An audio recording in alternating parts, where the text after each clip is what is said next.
ദൈവ തിരുനാമത്തിന് മഹത്വം ഉണ്ടായിരിക്കട്ടെ.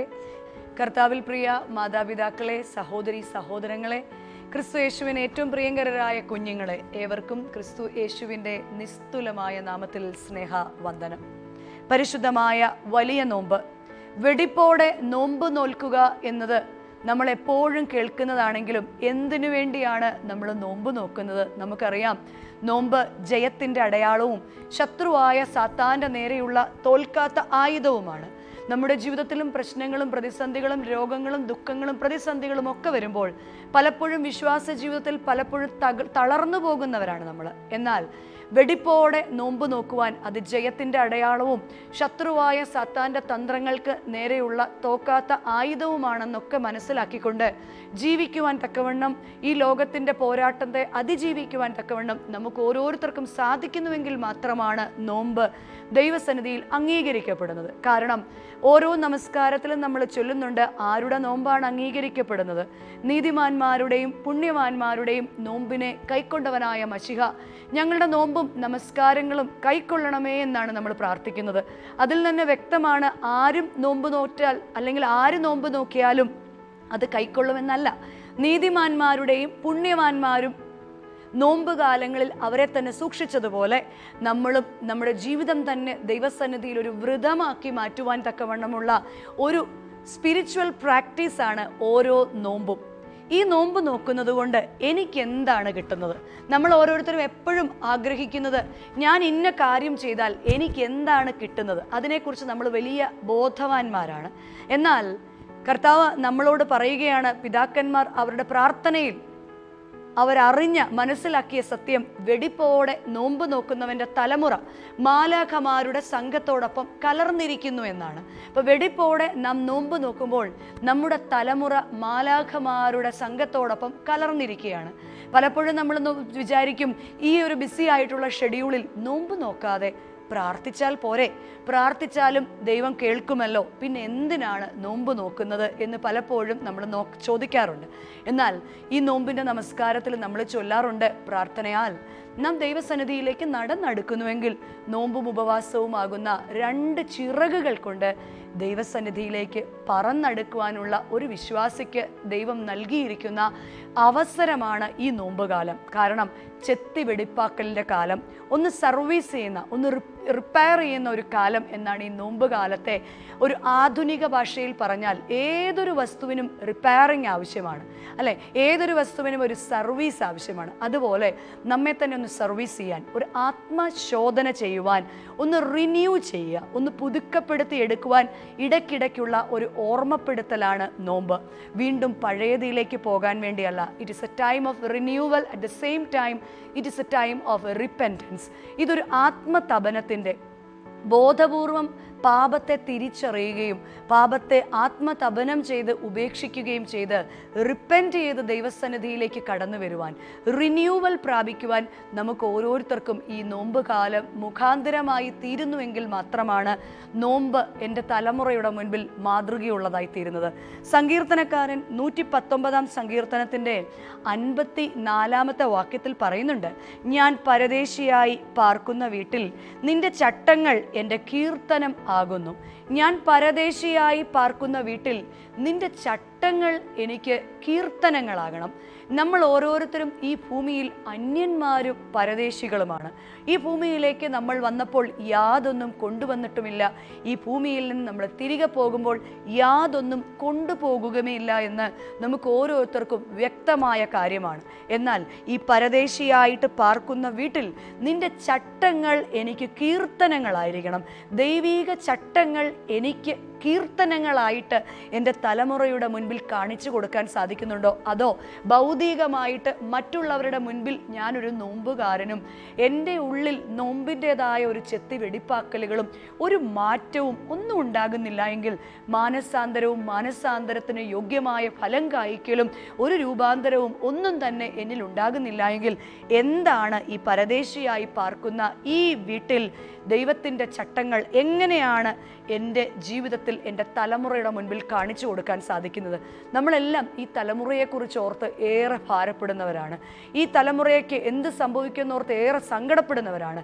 എന്നാൽ നമ്മൾ മനസ്സിലാക്കേണ്ട ഒരു വലിയ സത്യമാണ്, എഫേസ്യ ലേഖനം 5-ാം അധ്യായത്തിൻ്റെ 16-ാം വാക്യം നമ്മളെ ഓർമ്മിപ്പിക്കുന്നുണ്ട്, ഇത് ദുഷ്കാലം ആകയാൽ സമയം തക്കത്തിൽ ഉപയോഗിച്ചുകൊള്ളുവിൻ.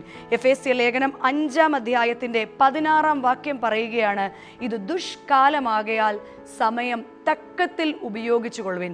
നമ്മൾ ഓരോരുത്തരും ചിന്തിക്കും, പണ്ട് നമ്മളൊരു കുട്ടിയായിരുന്ന സമയത്ത് നമുക്കെല്ലാവരും ആ ഒരു 5-ാം ക്ലാസ്സൊക്കെ പ്രായമാകുമ്പോൾ നമ്മൾ ചിന്തിച്ച് കാണും, എനിക്ക് ഇത്രയൊക്കെ പ്രായമായി, എനിക്കെല്ലാം അറിയാം. എന്നാൽ നമ്മൾ തന്നെ ഒരു 15 വയസ്സ് 16 വയസ്സ് ഒരു 10-ാം ക്ലാസ്സിൽ എത്തിക്കഴിയുമ്പോൾ നമ്മൾ തന്നെ ചിന്തിക്കാൻ തുടങ്ങും, അയ്യോ 5-ാം ക്ലാസ്സിലൊക്കെ പഠിക്കുമ്പം എനിക്ക് എന്തറിയാമായിരുന്നു, അന്ന് ഞാനൊരു കുഞ്ഞായിരുന്നല്ലോ, ഇപ്പോഴാണ് എനിക്ക് എല്ലാം അറിയാവുന്നത്. അത് കഴിഞ്ഞ് കോളേജ് വിദ്യാഭ്യാസത്തിൽ എത്തുമ്പോൾ നമ്മൾ ചിന്തിക്കും, അയ്യോ 10-ാം ക്ലാസ്സിലൊക്കെ പഠിക്കുമ്പം എനിക്ക് എന്തറിയാമായിരുന്നു. എന്നാൽ പിന്നീട് പ്രൊഫഷണൽ കോളേജിൽ ചെന്ന് കഴിയുമ്പോൾ അല്ലെങ്കിൽ ജോലിയിൽ പ്രവേശിച്ച് കഴിയുമ്പോൾ എന്തിന് ഇപ്പോൾ പോലും നമ്മൾ പരസ്പരം പറയുന്നത്, എനിക്കറിയാം, എന്നോടാരും ഒന്നും പറഞ്ഞു തരണ്ട. ഇത് ആത്മീയത അല്ലെ ആത്മീയ ലോകത്ത് പോലും ഇത് സാരമായി ബാധിച്ചിട്ടുണ്ട്. ഈ നോമ്പും പ്രാർത്ഥനയും ഉപവാസവും ആരാധനയും ഒന്നും ആവശ്യമില്ല, ഞാൻ പ്രാർത്ഥിക്കുന്നുണ്ട് എന്ന് നമ്മൾ പുറമെ പറഞ്ഞു കഴിഞ്ഞാൽ തീർച്ചയായിട്ടും വരും തലമുറ ദൈവത്തെ അറിയാത്ത ഒരു തലമുറയായി മാറും. മുൻകാലങ്ങളിൽ വലിയ വിശുദ്ധന്മാർക്കൊക്കെ ജന്മം കൊടുത്ത ഫ്രാൻസും ഇംഗ്ലണ്ടും ഇറ്റലിയും ഒക്കെ ഇന്ന് തികച്ചും വ്യത്യസ്തമായ രീതിയിൽ ആരാധനാലയങ്ങൾ പോലും ശുഷ്കിച്ചു പോകുവാൻ കാരണം ഒരുപക്ഷെ ആത്മീയ മേഖലകളിലുള്ള ശോഷണങ്ങളാകാം.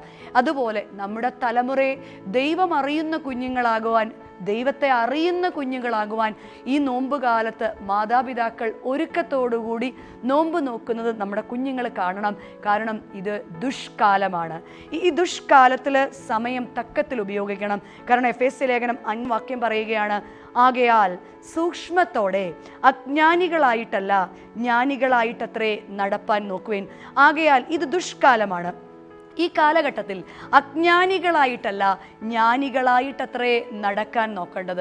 നമുക്കറിയാം, 1-2 വർഷങ്ങളായിട്ട് ഒരു കൊറോണ എന്ന് പറയുന്ന ഒരു നിസ്സാരക്കാരൻ എന്ന് നമുക്ക് തോന്നിയ ഒരു വൈറസ് സർവനാശം വിതച്ച് ലോകം മുഴുവൻ തൂത്തുവാരി നശിപ്പിച്ചപ്പോൾ, ശാസ്ത്രലോകം പോലും അടിയറവ് പറഞ്ഞപ്പോൾ, യിരെമ്യാ പ്രവാചകന്റെ പുസ്തകം 9-ാം അധ്യായത്തിൻ്റെ 21-ാം വാക്യവുമായിട്ട് വലിയൊരു സാമ്യം ഈ ഒരു കാലഘട്ടത്തിനുണ്ട്.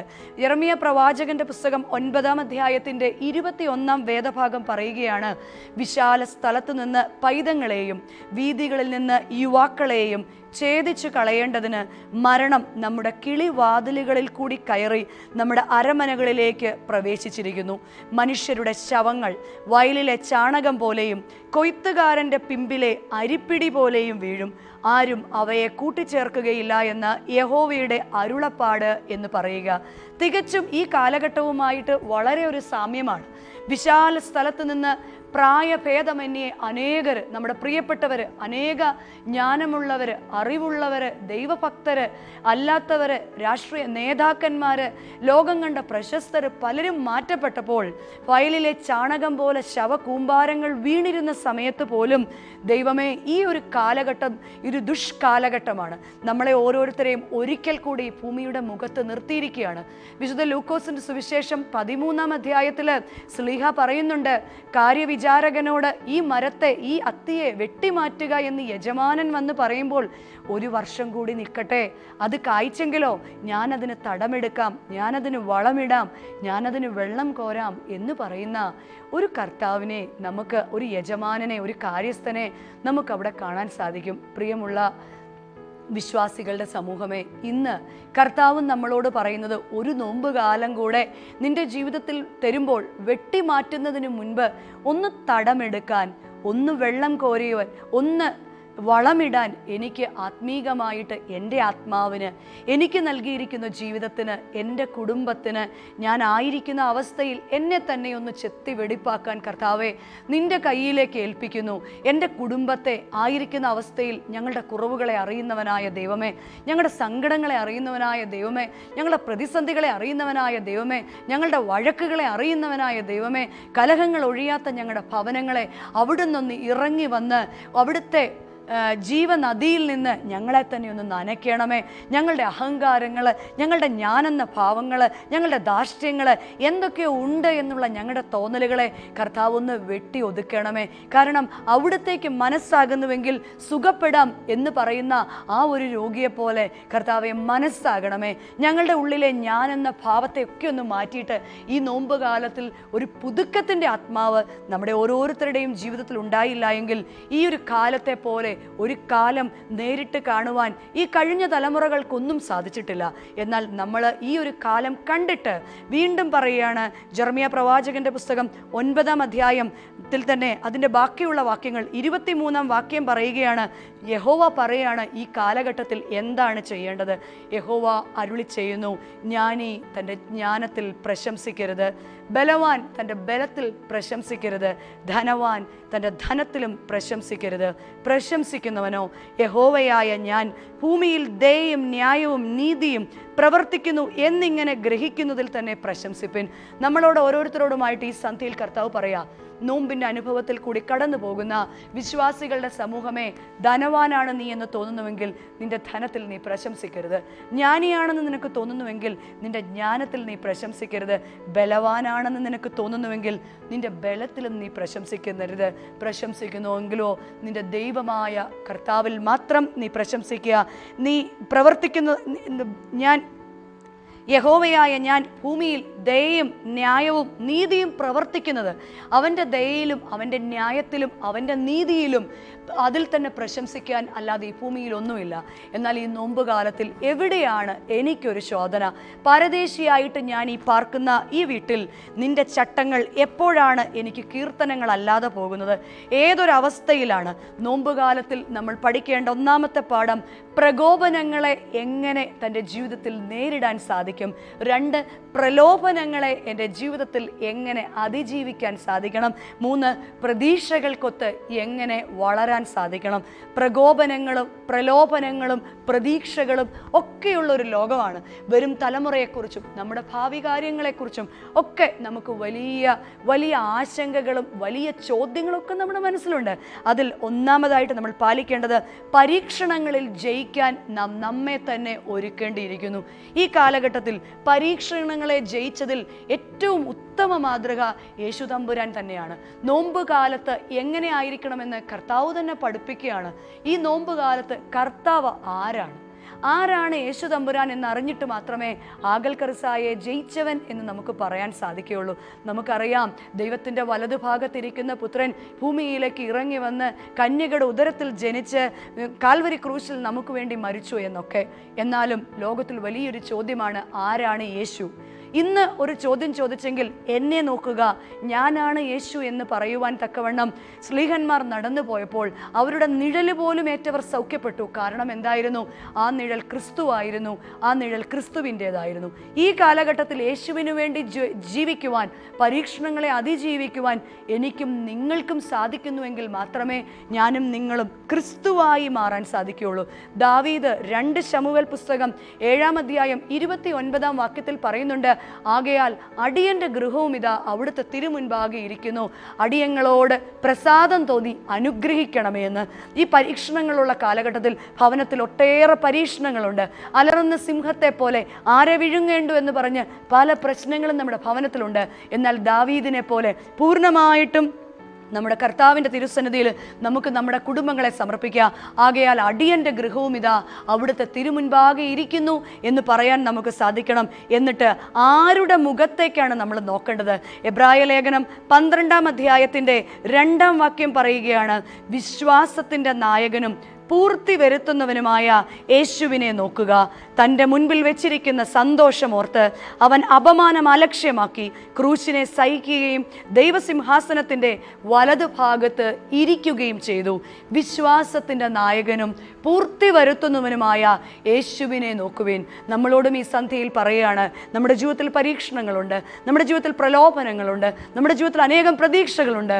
ഒരു മുഖത്തേക്ക് മാത്രമേ നമുക്ക് നോക്കാനുള്ളൂ. വിശ്വാസത്തിൻ്റെ നായകനും ചെയ്യുന്നവനും പൂർത്തി വരുത്തുന്നവനുമായ യേശുവിൻ്റെ മുഖത്തേക്ക് നോക്കുക. കാരണം അടുത്ത വാക്യം പറയാണ്, തൻ്റെ മുൻപിൽ വെച്ചിരിക്കുന്ന സന്തോഷം ഓർത്ത് അവൻ അപമാനം അലക്ഷ്യമാക്കി ക്രൂശിനെ സഹിക്കുകയും ദൈവസിംഹാസനത്തിൻ്റെ വലതുഭാഗത്തിരിക്കുകയും ചെയ്തു. തൻ്റെ മുൻപിൽ വെച്ചിരിക്കുന്ന സന്തോഷത്തെ ഓർത്ത്. നമ്മുടെ എല്ലാം മുൻപിൽ വലിയൊരു സന്തോഷം. നോമ്പുകാരാ, നോമ്പിൽ നിൻ്റെ സന്തോഷം എന്താണ്? ഓരോ ദിവസവും നടന്നെടുക്കുന്നത് ക്രിസ്തുവിൻ്റെ അടുക്കലേക്കായിരിക്കണം. നമ്മുടെ മുൻപിൽ വെച്ചിരിക്കുന്ന സന്തോഷം ആ വലിയ നിത്യജീവൻ എന്ന അവകാശമാണ്. അതിനെ ഓർത്ത് ഈ ലോകത്തിൻ്റെ അപമാനങ്ങളെയൊക്കെ അലക്ഷ്യമാക്കിയിട്ട് കർത്താവ് താൻ ക്രൂശിനെ സഹിച്ചതുപോലെ നമ്മുടെ ജീവിതത്തിൻ്റെ ഭാരങ്ങളെയും പ്രയാസങ്ങളെയും ഒക്കെ ഏറ്റെടുത്ത്, കർത്താവെ, ഒരു കുറേനക്കാരനാകുവാൻ എന്നെ നീ ശീലിപ്പിക്കണമേ. എൻ്റെ ജീവിതത്തിൻ്റെ പ്രതിസന്ധികൾ, എൻ്റെ ജീവിതത്തിൻ്റെ ഭാരങ്ങൾ, എൻ്റെ ജീവിതത്തിൻ്റെ ശിക്ഷകളെ എല്ലാം ഞാൻ ഏറ്റെടുത്ത് ഒരു കുറേനക്കാരനെ പോലെ അവിടുത്തെ ക്രൂശിനെ വഹിച്ചുകൊണ്ട് ആ കുറേനക്കാരൻ നടന്നതുപോലെ എൻ്റെ ജീവിതത്തിലെ പ്രശ്നങ്ങളെയും പ്രതിസന്ധികളെയും എന്നെ മാനിക്കുന്നവനെ എൻ്റെ പിതാവിൻ്റെ മുൻപിൽ ഞാനും മാനിക്കുമെന്ന് ഓർമ്മിപ്പിച്ചവനായ അവിടുത്തെ വാക്യത്തെ മുറുക്കെ പിടിച്ചുകൊണ്ട് കർത്താവിൻ്റെ മുഖത്തേക്ക് നമുക്ക് നോക്കാം.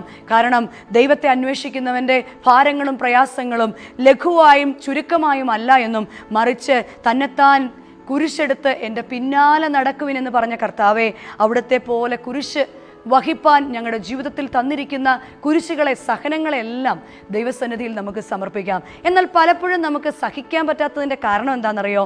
പലപ്പോഴും നമ്മൾ തളർന്നു പോകുന്നതിൻ്റെ കാര്യം എന്താണെന്നറിയോ? നമ്മുടെ ജീവിതത്തിൻ്റെ പ്രതീക്ഷകൾ ദൈവഹിതത്തിന് അപ്പുറമാണ്. നമ്മുടെ പ്രതീക്ഷകൾ, നമ്മൾ പ്രതീക്ഷകളുടെ മൗണ്ടനുകളിൽ താമസിക്കുന്നവരാ. അതിൽ നിന്ന് താഴേക്ക് ഇറങ്ങി ദൈവസന്നിധിയിൽ നമ്മുടെയും നമ്മുടെ കുടുംബത്തെ സമർപ്പിക്കണം. നമ്മളിൽ ഏറിയ പേരുടെയും പ്രത്യേകത, നമ്മൾ പലരും കഴിഞ്ഞ കാലത്ത് ജീവിക്കുന്നവരാ. കഴിഞ്ഞ കാലത്ത് എനിക്ക് നേടാൻ സാധിച്ചില്ല, കഴിഞ്ഞ കാലത്ത് ഞാൻ നഷ്ടപ്പെടുത്തി, ഇന്ന കോഴ്സ് പഠിച്ചാൽ മതിയായിരുന്നു, മക്കളെ ഇന്നതിന് വിട്ടാൽ മതിയായിരുന്നു, അങ്ങനെ ആയിരുന്നില്ല ഞാൻ ചെയ്യേണ്ടിയിരുന്നത് എന്നോർത്ത് ജീവിതത്തിൽ വലിയ നിരാശകളുള്ളവർ. മറ്റൊരു കൂട്ടരോ വരാനുള്ള കാലത്തെക്കുറിച്ച് ഓർത്ത് സങ്കടപ്പെടുന്നവർ, എന്തായിത്തീരും ഞങ്ങളുടെ ഭാവി, ഞങ്ങളുടെ മക്കളുടെ തലമുറ എന്തായിത്തീരും, ഇങ്ങനെയൊന്നും പോയാൽ എനിക്കറിയാം, എന്നെ അന്വേഷിക്കുന്നവരാരും കാണത്തില്ല എന്നൊക്കെ പറഞ്ഞ് വരാനിരിക്കുന്ന കാര്യത്തെക്കുറിച്ച്, എന്നാൽ വരാനിരിക്കുന്നതിനെക്കുറിച്ചോ കഴിഞ്ഞതിനെക്കുറിച്ചോ അല്ല, ഇന്നിൽ ജീവിക്കുവാൻ നമുക്ക് സാധിക്കണം. ഇന്നിൽ ജീവിക്കുവാൻ നമുക്ക് സാധിക്കണമെങ്കിൽ നമ്മുടെ ബലഹീനതകളെ കൃപകളാക്കി മാറ്റണം. 2 കൊരിന്ത്യർ 2-ാം അധ്യായത്തിൻ്റെ 19-ാം വാക്യം നമ്മളെ പഠിപ്പിക്കുന്നുണ്ട്.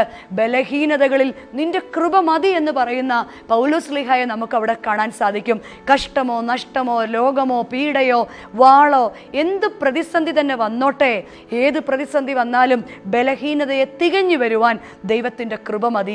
ഇതിനെല്ലാം തീർക്കുക എന്ന് പറയുന്നതല്ല ദൈവകൃപ, മറിച്ച് ഈ ബലഹീനതകളിലും സന്തോഷിക്കുക. ആയിരിക്കുന്ന അവസ്ഥയിലും പൗലോസ് ശ്ലീഹ പറയുന്നുണ്ട്, കഷ്ടമോ രോഗമോ വാളോ വന്നാലും ഞാൻ ക്രിസ്തുവിൽ സന്തോഷിക്കുന്നു.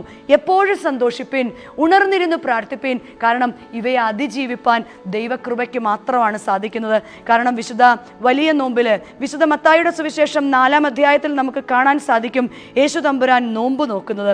യേശു തമ്പുരാൻ എങ്ങനെയാണ് നോമ്പ് നോക്കുന്നത്? 4-ാം അധ്യായം തുടങ്ങുന്നത് തന്നെ ഇങ്ങനെയാണ്: അനന്തരം പിശാചിനാൽ പരീക്ഷിക്കപ്പെടേണ്ടതിന് യേശുവിനെ ആത്മാവ് മരുഭൂമിയിലേക്ക് നടത്തിയെന്ന്. യേശുവിനെ ആത്മാവ് മരുഭൂമിയിലേക്ക് നടത്തി. 40 ദിവസം ഉപവസിക്കുന്ന യേശു തമ്പുരാനെ ആത്മാവ് നിറഞ്ഞവനായിരുന്നു.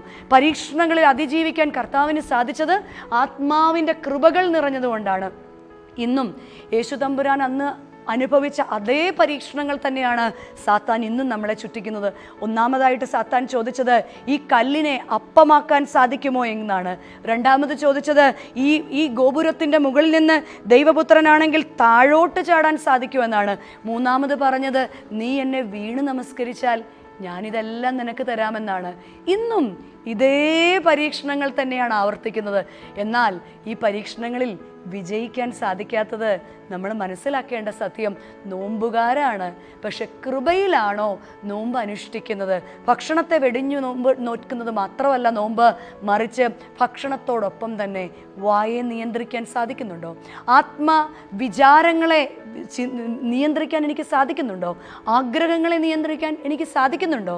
എൻ്റെ വാക്ക് മുറിവേൽപ്പിക്കുന്ന വാക്കുകളാണെങ്കിൽ, എൻ്റെ ഓട്ടം അത്യാർത്തി പൂണ്ട ഓട്ടമാണെങ്കിൽ ഒന്ന് പറയുക പറയുകയാണ്, ഈ കല്ലിനെ അപ്പമാക്കി തീർക്കാൻ, ഈ കല്ലിനെ അപ്പമാക്കി തീർക്കാൻ വേണ്ടിയല്ലേ ഇന്നും നമ്മൾ പ്രയത്നിക്കുന്നത്. പലപ്പോഴും കുടുംബമായിട്ട് ജീവിക്കേണ്ട നമുക്ക് കുടുംബത്തിൽ സമയമില്ല. കാരണം എന്താണ്? കല്ലിനെ പോലും അപ്പമാക്കി തീർക്കുക. എന്നിട്ട് മക്കളോട് പറയും, നിങ്ങൾ പഠിക്കണം, നിങ്ങൾക്ക് വേണ്ടിയാണ് ഞങ്ങൾ കഷ്ടപ്പെടുന്നത്. കുഞ്ഞുങ്ങളുടെ കൂടെ ഇരുന്ന് പ്രാർത്ഥിക്കാനോ, കുഞ്ഞുങ്ങളുടെ കൂടെ ഇരുന്ന് ആഹാരം കഴിക്കാനോ, കുഞ്ഞുങ്ങളോടൊപ്പം അവരെ ഒന്ന് കേൾക്കാനോ ഒന്നും നമുക്ക് സമയമില്ല. കാരണം കല്ലിനെ പോലും നിക്ഷേപങ്ങളാക്കുകയാണ്, അപ്പങ്ങളാക്കി സൂക്ഷിക്കുകയാണ്. മന്ന പുഴുത്ത് തീരുന്ന ഒരു സമയം പോലെ ഈ കാര്യങ്ങളെല്ലാം നമ്മൾ ഉണ്ടാക്കി വെച്ചിരിക്കുന്ന സകലതും ഒരു ഭൂമി കുലുക്കത്തിന്, ഒരിളക്കത്തിനേ ഉള്ളൂ എന്ന് കൊറോണ നമ്മളെ പഠിപ്പിച്ചതാ. എങ്കിലും സമ്പാദിക്കുക എന്ന വലിയൊരു പരീക്ഷകൻ്റെ പരീക്ഷണത്തെ ജീവിക്കാൻ നമുക്ക് വേണം. എന്നാൽ കണക്കിലുപരി ഞാൻ സൂക്ഷിക്കുമ്പോൾ അന്യൻ്റേതാണ് ഞാൻ സൂക്ഷിക്കുന്നത്. താനിടാത്ത മുട്ടയുടെ മുകളിൽ ഇരിക്കുന്ന തിത്തിരി പക്ഷിയോട് അവൻ സമനാണെന്നാണ് യിരെമ്യാ പ്രവാചകന്റെ പുസ്തകം ഓർമ്മിപ്പിക്കുന്നത്. ഇന്നും പരീക്ഷണങ്ങളിൽ ഒന്നാമത് കല്ലിനെ പോലും അപ്പമാക്കുന്ന അത്യാർത്തി, എത്ര കിട്ടിയാലും തികയാത്ത ആർത്തി എൻ്റെ ജീവിതത്തിൽ ഉണ്ടോ എന്ന് നമുക്ക് നമ്മെ തന്നെ ശോധന ചെയ്യാം. 2, ഉയരത്തിൽ നിന്ന് താഴേക്ക് ചാടാൻ രണ്ടാമതായിട്ട് പിശാച് പറയാണ്. ഉയരത്തിൽ നിന്ന് താഴേക്ക് ചാടുക. ഉയരത്തിൽ നിന്ന് താഴേക്ക് ചാടുമ്പോൾ നീ ദൈവപുത്രനെങ്കിൽ നിന്നെ അവൻ കയ്യിൽ വഹിക്കുമല്ലോ. ഇന്ന് നമ്മളുടെയും ആവശ്യം അങ്ങനെയാണ്. ചോദിക്കുന്നതിലും നനയ്ക്കുന്നതിലും അത്യന്തം ദൈവം പരമായിട്ട് തന്നിട്ടുണ്ട് എങ്കിലും നമുക്കെപ്പോഴും ദൈവത്തിൽ നിന്ന് അത്ഭുതങ്ങളാണ് വേണ്ടത്.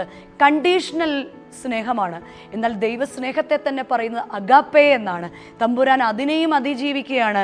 എനിക്കതിൻ്റെ ആവശ്യമില്ല, നിന്റെ ദൈവമായ കർത്താവിനെ പരീക്ഷിക്കരുതെന്നാണ് കർത്താവ് പറഞ്ഞത്. പലപ്പോഴും ദൈവമായ കർത്താവിനെ പരീക്ഷിക്കുന്ന വ്യവസ്ഥകൾ വെച്ചുള്ള പ്രാർത്ഥനകൾ, വ്യവസ്ഥകൾ വെച്ചുള്ള ജീവിത രീതികളിൽ നിന്നൊക്കെ ഒന്ന് മാറിയിട്ട്, ദൈവമേ ഏതൊരവസ്ഥയിലും നിന്നെ സ്നേഹിക്കുവാൻ, കഷ്ടത്തിലും നഷ്ടത്തിലും രോഗത്തിലും പീഡകളിലും ഞാൻ കഷ്ടത്തിൻ്റെ അപ്പം തിന്നാലും ഞാൻ ഞെരുക്കത്തിൻ്റെ വെള്ളം കുടിച്ചാലും എൻ്റെ കണ്ണ് നിന്നെ കണ്ടുകൊണ്ടിരിക്കുമ്പോൾ മാത്രമാണ് ഞാൻ ആ പരീക്ഷണങ്ങളെ അതിജീവിക്കുന്നത്. 3 പറയുകയാണ്, വീണ് നമസ്കരിക്കുക. നമ്മൾ ചിന്തിക്കും, ഞാൻ എങ്ങും വീണ് നമസ്കരിക്കാൻ പോകുന്നില്ല കർത്താവേ എന്ന്. ആ ഫരീസനെ പോലെ പലപ്പോഴും നമ്മൾ പറയാറുണ്ട്. പക്ഷെ ഒന്ന് ചിന്തിച്ച് നോക്കിക്കേ, ആരാധന കാര്യങ്ങളിൽ നമ്മൾ പലപ്പോഴും ഇപ്പോഴും ഓൺലൈനാണ്. ദൈവികമായ കാര്യങ്ങളിലെല്ലാം നമ്മളിപ്പോൾ ഓൺലൈനാണ്. എന്നാൽ ബാക്കി കാര്യങ്ങളിലെല്ലാം നമ്മൾ ഓഫ്ലൈനാണ്. പൊതുനിരത്തുകളിൽ ഇറങ്ങുമ്പോൾ, മാളുകളിൽ ഇറങ്ങുമ്പോൾ, നമ്മുടേതായ പേഴ്സണൽ സന്തോഷങ്ങൾക്ക് പോകുമ്പോൾ ദൈവത്തേക്കാൾ കൂടുതൽ എന്തിനെ സ്നേഹിച്ചാലും അത് ദൈവത്തേക്കാൾ കൂടുതൽ മറ്റതിനെ വീണ് നമസ്കരിക്കുന്നതിനോട് തുല്യമാണ്. എന്നാൽ ദൈവമേ, എൻ്റെ ജീവിതത്തിൽ നിന്നോട് സംസാരിക്കുവാൻ ഞാൻ എത്ര നേരം എടുക്കുന്നുണ്ട്?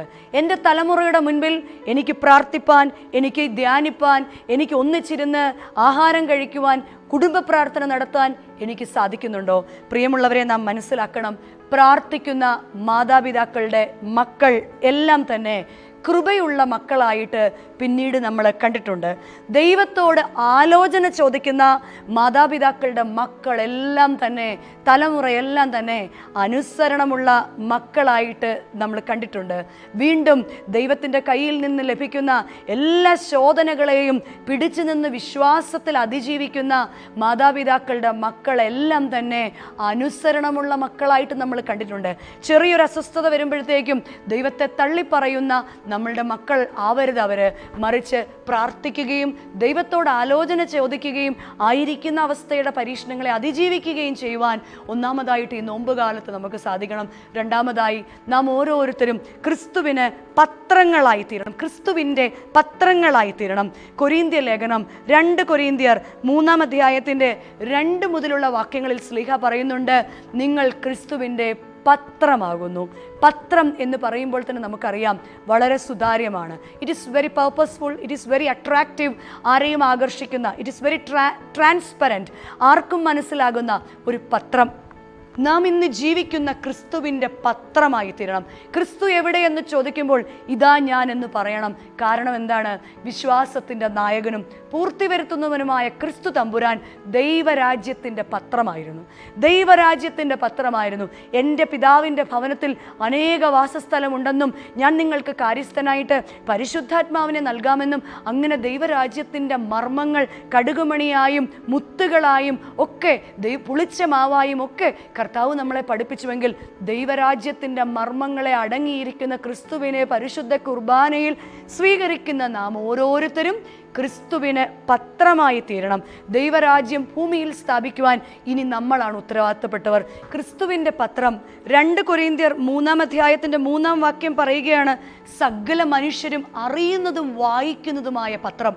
ഈ നോമ്പ് കാലത്തിൽ നമ്മൾ മറ്റുള്ളവരുടെ അടുത്ത് നിന്ന്, അല്ലെങ്കിൽ നമ്മുടെ സഹപ്രവർത്തകരുടെ അടുത്ത് നിന്ന്, വീട്ടിൽ തന്നെ ഇവിടെ നോമ്പാണ് എന്ന് പറയുമ്പോൾ സകല മനുഷ്യരും അറിയുന്നതും വായിക്കുന്നതുമായ ഒരു പത്രമാണ് നമ്മൾ ഓരോരുത്തരും.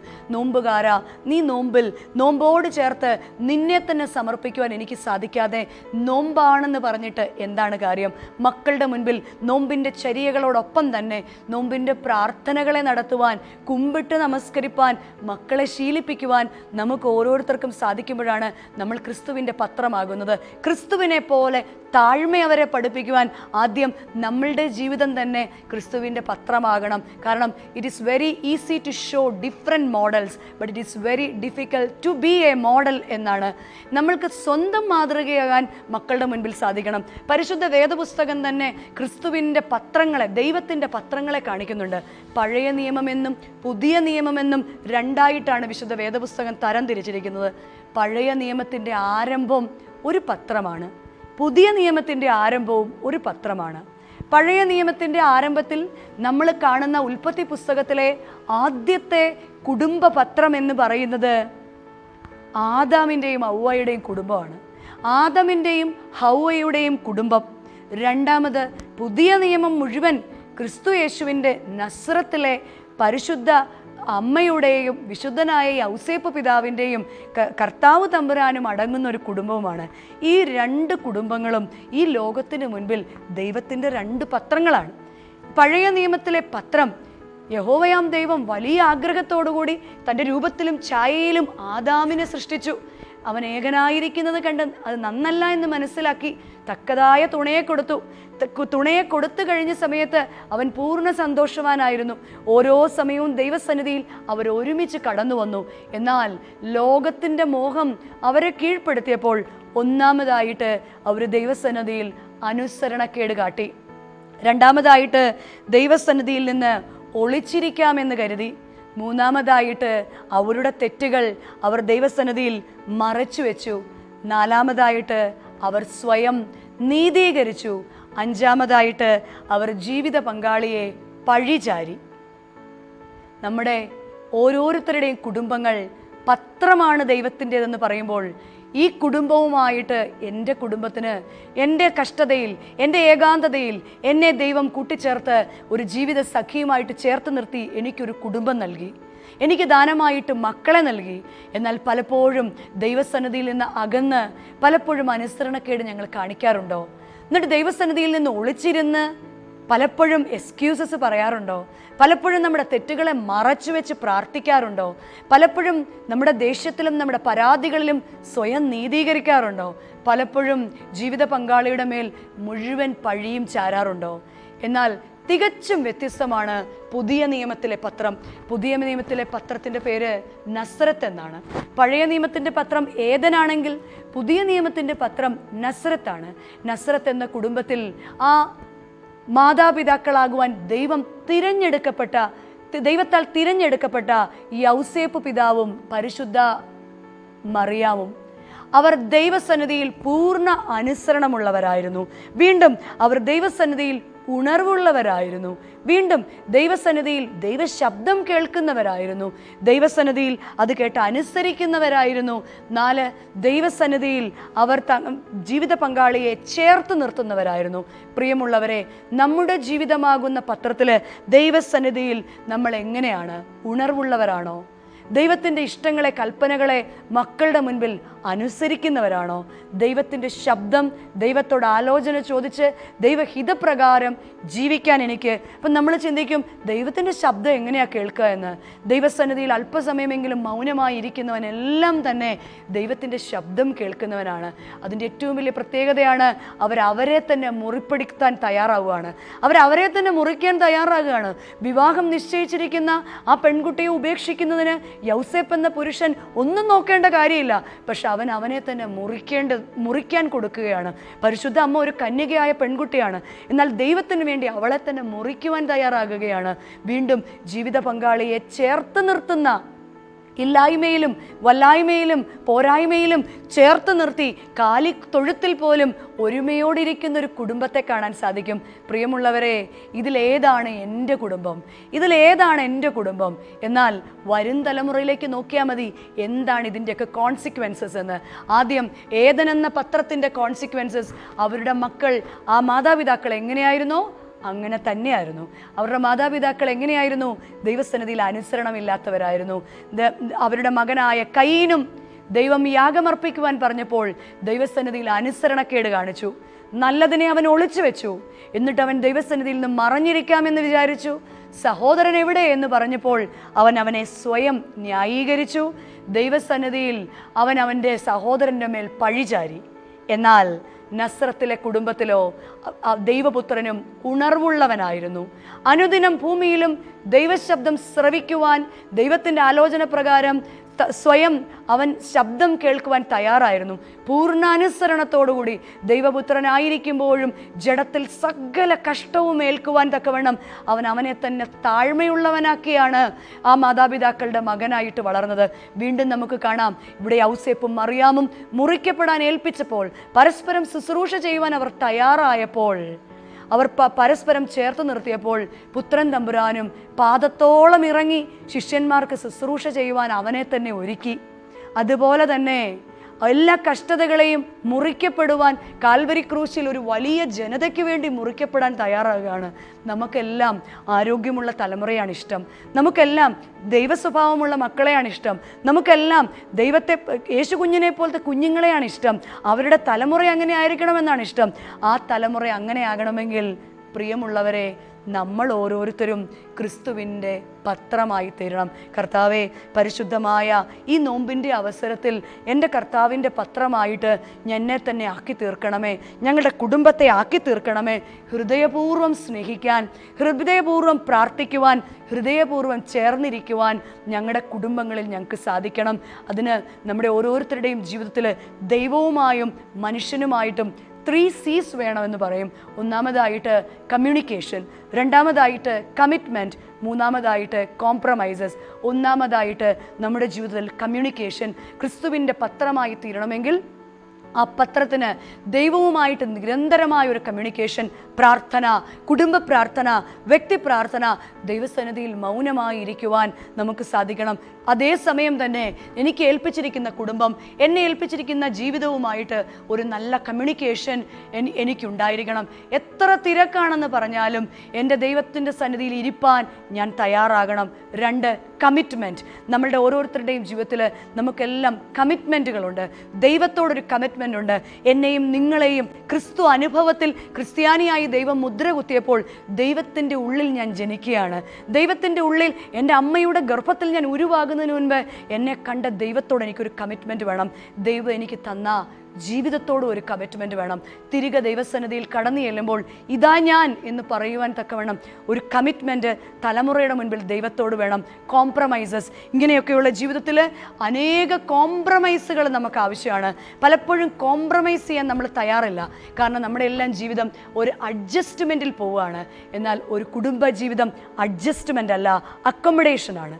നമ്മൾ ആയിരിക്കുന്ന അവസ്ഥയിൽ എനിക്ക് നൽകിയിരിക്കുന്ന ജീവിത പങ്കാളിയെ ബലഹീനതയോടുകൂടി സ്നേഹിക്കുവാൻ, ബലഹീനതകളോടുകൂടി ശുശ്രൂഷ ചെയ്യുവാൻ, ബലഹീനതയോടെ പരസ്പരം മുറിയപ്പെടുവാൻ, ചില ആഗ്രഹങ്ങളെയൊക്കെ താത്തുവെക്കുമ്പോൾ മാത്രമാണ് മക്കളുടെ മുൻപിൽ നമ്മൾ ക്രിസ്തുവിൻ്റെ പത്രം ആയിത്തീരുന്നത്.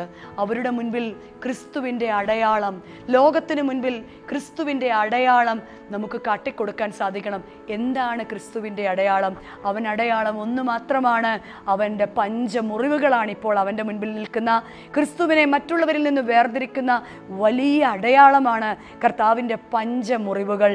കൈകളിലെയും കാലുകളിലെയും എൻ്റെ വിലാപിലേക്ക് നിൻ്റെ കൈ കൊണ്ടുവരിക എന്ന് തോമസ് ശ്ലീഹായോട് പറഞ്ഞ ആ അടയാളം ഓരോ വിശ്വാസിയുടെയും ജീവിതത്തിൽ ഉണ്ടായിരിക്കണം. എന്താണ് ഒരു ക്രിസ്ത്യാനിയുടെ അടയാളം? അവൻ്റെ കൈകളിൽ മുറിപ്പാടുകൾ ഉള്ള പോലെ ഒരു ക്രിസ്ത്യാനിക്ക് ദാനം ചെയ്യുന്നതിൻ്റെ പാടുകൾ അവൻ്റെ കയ്യിൽ ഉണ്ടാകണം. നോമ്പുകാര, നോമ്പ് സമയത്ത് നിനക്കുള്ളതിനെ മാറ്റിവെച്ച് ഇല്ലാത്തവന് കൊടുക്കുവാൻ നിനക്ക് സാധിക്കാറുണ്ടോ? പലപ്പോഴും നമ്മൾ പറയും ഉള്ളവർ കൊടുക്കട്ടെ, എല്ലാവരും ഉള്ളവർക്ക് കൊടുക്കാമല്ലോ, നമുക്കുള്ളതല്ലേ ചെയ്യാൻ പറ്റുള്ളൂ എന്ന് പലപ്പോഴും മാറ്റി നിർത്തുമ്പോൾ എൻ്റെ എന്തെങ്കിലും സുഖങ്ങൾ ഞാൻ മാറ്റിവെക്കാറുണ്ടോ എന്ന് ചിന്തിക്കണം. എൻ്റെ ശമ്പളത്തിൽ നിന്ന്, എൻ്റെ നിശ്ചിത വരുമാനത്തിൽ നിന്ന് ഇല്ലാത്തവനെ കൂടെ ഒന്ന് ചേർത്ത് പിടിക്കുവാൻ നമുക്ക് സാധിക്കണം. പണിക്കാരൻ പണി ആയുധവുമായിട്ട് വയലിനെ അന്വേഷിച്ച് പോകുന്നത് പോലെ ആവശ്യക്കാരനെ അന്വേഷിച്ച് ചെന്ന് ദാനം ചെയ്യുവാൻ ഒരു ക്രിസ്ത്യാനിയുടെ കൈകൾക്ക് അത് അടയാളമായിരിക്കണം. ക്രിസ്തുവിൻ്റെ കാലിലെ പാടുകളെ പോലെ ഒരു ക്രിസ്ത്യാനിയുടെ കാലിൽ ശുശ്രൂഷ ചെയ്യുന്നതിൻ്റെ പാടുകൾ ഉണ്ടായിരിക്കണം. വലിയ വലിയ മീറ്റിങ്ങുകളിലും വലിയ വലിയ പ്രാർത്ഥനയോഗങ്ങളിലും ഒന്ന് അറ്റൻഡ് ചെയ്യുന്നത് കൊണ്ടോ വലിയ വലിയ കമ്മിറ്റികളിലൊക്കെ ഘോരഘോരം പറയുന്നതോ അല്ല ക്രിസ്ത്യാനിയുടെ അടയാളം. മറിച്ച് ശുശ്രൂഷ മനോഭാവം, വിട്ടുകൊടുക്കലിൻ്റെ മനോഭാവം, താഴ്ന്നു കൊടുക്കലിൻ്റെ മനോഭാവം, എളിമയുടെ മനോഭാവം കുടുംബങ്ങളിൽ തന്നെ ആരംഭിക്കണം. താഴ്ന്നു കൊടുക്കലും വിട്ടുകൊടുക്കലും ഒക്കെ ഒരു ക്രിസ്ത്യാനികളുടെ കാലിൻ്റെ ശുശ്രൂഷയുടെ അടയാളമായിരിക്കണം. 3, കർത്താവിൻ്റെ വിലാപിലുള്ള മുറിവുകളെ പോലെ ഒരു ക്രിസ്ത്യാനിയുടെ ഹൃദയത്തിൽ കലർപ്പില്ലാത്ത സ്നേഹമുണ്ടായിരിക്കണം. കലർപ്പില്ലാത്ത സ്നേഹം, വഞ്ചനയില്ലാത്ത സ്നേഹം ദൈവത്തോടും മനുഷ്യനോടും എനിക്കുണ്ടോ? ഓരോ നോമ്പിലും ആവർത്തിക്കില്ല കർത്താവേ എന്ന് പറയുന്ന തെറ്റുകൾ ഞാൻ വീണ്ടും ആവർത്തിക്കാറുണ്ടോ? എൻ്റെ ദേഷ്യം, ഇനി ചീത്ത സംസാരങ്ങൾ ഞാൻ സംസാരിക്കുകയില്ല, ഇനി കോപത്തോടെ ഞാൻ അലറുകയില്ല, ഇനി എൻ്റെ ഭാഗത്തുനിന്ന് അങ്ങനെ ഉണ്ടാകുകയില്ല എന്ന് പറഞ്ഞിട്ട് വീണ്ടും അതുണ്ടാകുന്നുവെങ്കിൽ ക്രിസ്തുവിൻ്റെ വിലാവിൻ്റെ മുറിവുകൾക്ക് കൂടുതൽ വേദനകൾ കൊടുക്കുവാൻ മാത്രമാണ് ഒരു ക്രിസ്ത്യാനി എന്ന നിലയിൽ എനിക്ക് സാധിക്കുന്നത്. നമുക്കറിയാം, മർക്കോസിൻ്റെ സുവിശേഷം 5-ാം അധ്യായം 1-ാം വാക്യത്തിൽ തന്നെ ഗദരദേശത്തേക്ക് കർത്താവ് ചെല്ലുമ്പോൾ ഒരു പിശാച് ബാധിതനായവൻ കല്ലറകൾക്കിടയിൽ നിന്ന് എഴുന്നേറ്റ് വരുന്നുണ്ട്. അവൻ ക്രിസ്തുവിനോട് ചോദിക്കുന്നുണ്ട്, നീ എന്തിനാ എൻ്റെ അടുക്കലേക്ക് വരുന്നതെന്ന്.